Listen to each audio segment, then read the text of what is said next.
एक बार फिर यूक्रेन का दारुल हुकूमत कीव धमाकों से गूंज उठा है। फजा में खतरे के सायरन बजने लगे, लोग जान बचाने के लिए बंकरों का रुख करने लगे और चंद ही लम्हों बाद शहर के मुख्तलिफ हिस्सों से जोरदार धमाकों की आवाजें सुनाई दी। यूक्रेन पहले ही एक बड़े रूसी हमले के खदशे का इजहार कर चुका था और अब बैलिस्टिक मिसाइलों से होने वाले ताजा हमले ने एक बार यह सवाल खड़ा कर दिया है कि क्या रूस और यूक्रेन की जंग एक नए और ज्यादा खतरनाक मरहले में दाखिल हो रही है। ताजा इत्तलात के मुताबिक रूस ने यूक्रेन के दारुल हुकूमत कीव पर बैलिस्टिक मिसाइलों से हमला किया है, जिसके दौरान शहर में मुतादिद धमाकों की आवाजें सुनी गई हैं। हमले के फौरन बाद फजाई दिफाई निजाम मुतहर्रिक हो गया और शहरियों को महफूज मकामात पर मुंतकिल होने की हिदायत जारी की गई। यह हमला दरअसल ऐसे वक्त में हुआ जब यूक्रेन के सदर ज़ेलेंस्की ने एक रोज पहले ही खबरदार किया था कि रूस किसी भी वक्त बड़े पैमाने पर हमले कर सकता है और इनके मुताबिक रूस ने हालिया दिनों में अपनी फौजी सरगर्मियों में इजाफा किया था, जिसके बायस ऐसे हमले का खदशा पहले से मौजूद था। रूसी जानिब से हालिया हमले के बारे में फौरी तौर पर तफसीली बयान सामने नहीं आया, ताहम जंग के दौरान रूस बारहा यह मौकफ अख्तियार करता रहा है कि वो यूक्रेन के फौजी और स्ट्रेटेजिक अहदाफ को निशाना बनाता है, जबकि यूक्रेन का कहना है कि रूसी हमलों में रिहायशी इलाकों और शहरी जो तंसीबात हैं, जो नागरिक इलाके हैं, जो शहरी तंसीबात हैं, उनको भी नुकसान पहुंचा है।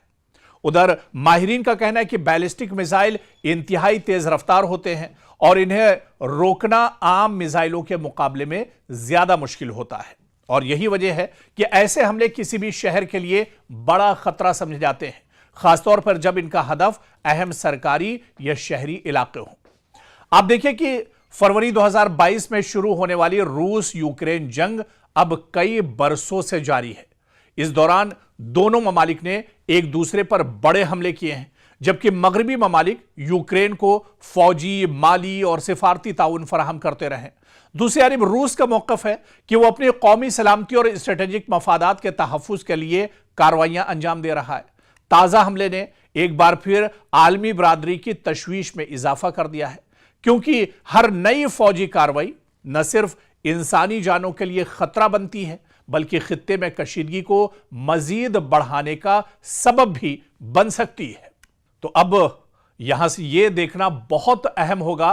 कि यह जंग आखिर रुकती कहां पर है। साल 2022 में जो जंग शुरू हुई थी, वो जंग